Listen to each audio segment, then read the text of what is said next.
Almost a year ago, I released a video about the Makebot sketch and if it's worth it for your classroom.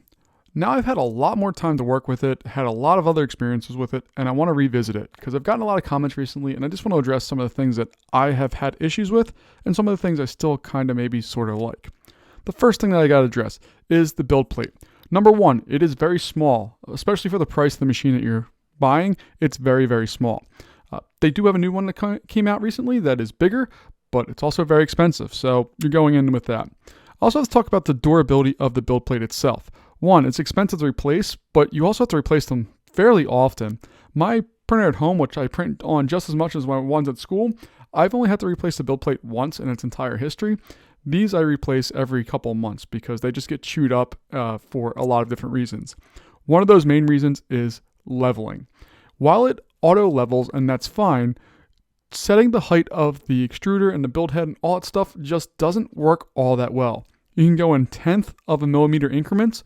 The problem is it doesn't seem to be consistent. So one day it will work fine. The next day it's going to be right onto the build plate, being too much and not working, or it's going to be just too far away. It's very, very, very hard to dial it in exactly correct. I've tried, I go into calibration, I do it, and I have a lot of trouble with that. My second big complaint is the Bowden tube. So the actual gears and extruder are on the side of the machine, and then it pushes it through a Bowden tube into the hot end. The Bowden tube, to get it out of the extruder when the filament breaks or it runs out of filament and you can't continue to print, is ridiculously hard. I can't stand getting this thing out. It takes me forever, and I usually have to let the machine sit for a day while I get unfrustrated, and then I can try again. And I can usually get it eventually, but I find it very difficult to work inside this machine. Speaking of filament, the Makebot filament, I've not really been all that impressed. It's very expensive and it breaks a lot. It's in the sealed bags. My room is in a good spot. I do everything I'm supposed to take care of the filament, but it breaks a lot. It clogs up a lot.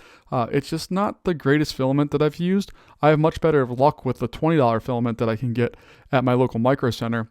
That seems to work and feed much better than what the Makebot filament does. And my final one, and I addressed this originally, the software. The software is continually updated. It's cloud-based. You can get a desktop-based one, but you're stuck with what Makebot offers.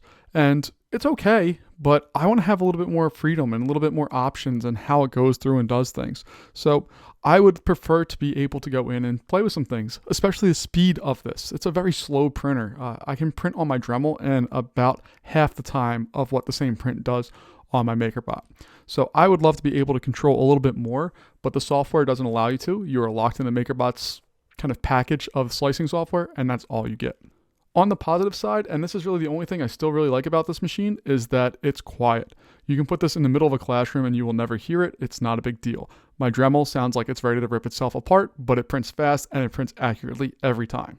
So I did not have a choice when it came to getting the Makebot. It was Makebot or nothing. So obviously having a 3D printer at your hands is better than nothing. But really, if you're looking at this for your classroom, you need to be a true novice in 3D printing. And I don't even think that would be useful because when something goes wrong in this machine, it's very hard to fix. But really, I think you should be looking at something like an Ender or a Dremel or a Flash Forge, something that's a little bit more user serviceable, has a little bit better of a community, and has better support. One final note that I just don't understand, our package came with a curriculum where I can go and get Makebot certified. The thing is, access to that is only for 1 year. After that year is done, you don't have access to it anymore. So the coursework or the ideas or any of the stuff, I can't go back and get it because I'm locked out after this year. I think that's ridiculous. It's arbitrary. There's no reason. If you bought the printer, you should have access to the software and access to the coursework that comes with that for the life of the printer. So that's my thoughts on that 3D printer made by Makebot. The sketch, I'm not a big fan. If I had a choice to do it again, I would have really tried to get a different machine, but it's what I have now, and I'll have to live with it until it eventually stops working.